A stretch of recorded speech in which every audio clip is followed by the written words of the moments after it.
In front of me, I've got a beautiful Atlantic salmon fillet. It's the whole side of salmon. I've got skin on and scales on, and look at this beautiful flesh. It's just aching to hit the pan. What I'm gonna do is I'm gonna saute it, but before I do, I wanna quick cure it. I'll use a little bit of salt and sugar, cure it, get rid of the excess moisture, but the first step is I have to remove the scales. I'm going to take a knife and work in the opposite direction that the scales travel so that I can take them off and reveal that beautiful flesh.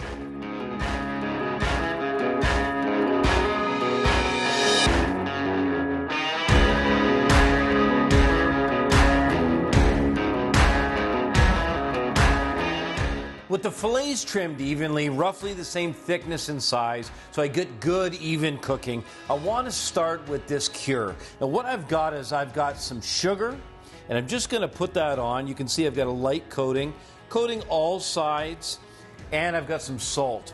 What that's going to do, you'll see, is it's going to wick some of that extra moisture out.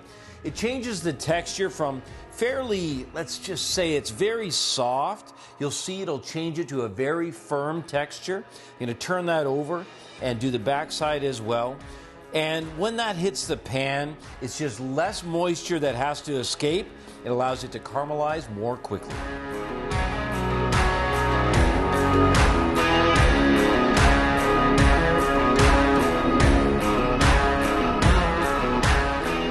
After a quick cure, look how much water has been rendered out of this beautiful salmon. The next thing to do is to give it a quick rinse. I've got some ice water. I'm just getting rid of the salt and the sugar.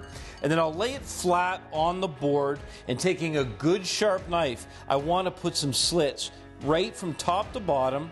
1, 2, 3.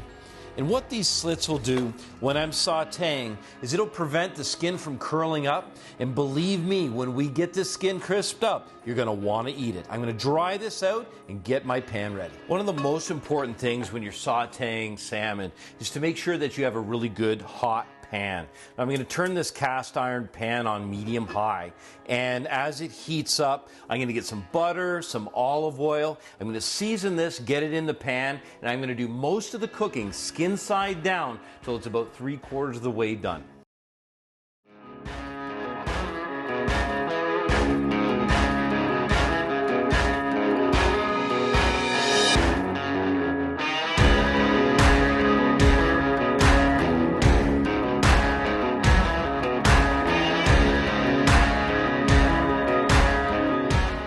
Now this is the time when you're going to want to check. You're going to want to look at that skin and see how it's doing. Don't touch it. The way that you can tell, and let's get a look in here, the flesh begins to turn slightly whiter, and you can see as it starts to cook. But you literally want this about 3/4 cooked before you even think about turning it over.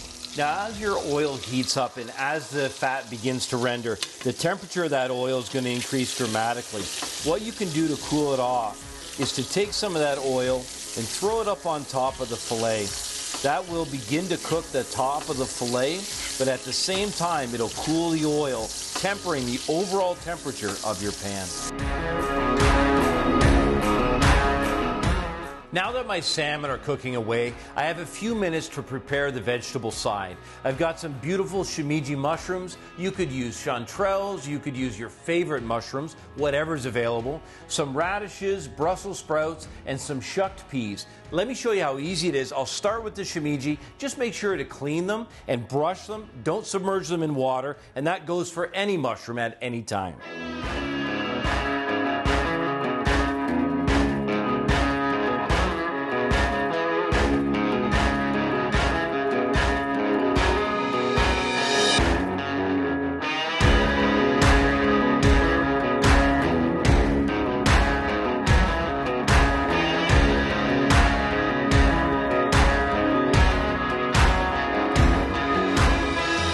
With just a little bit of lemon zest to brighten these flavors up.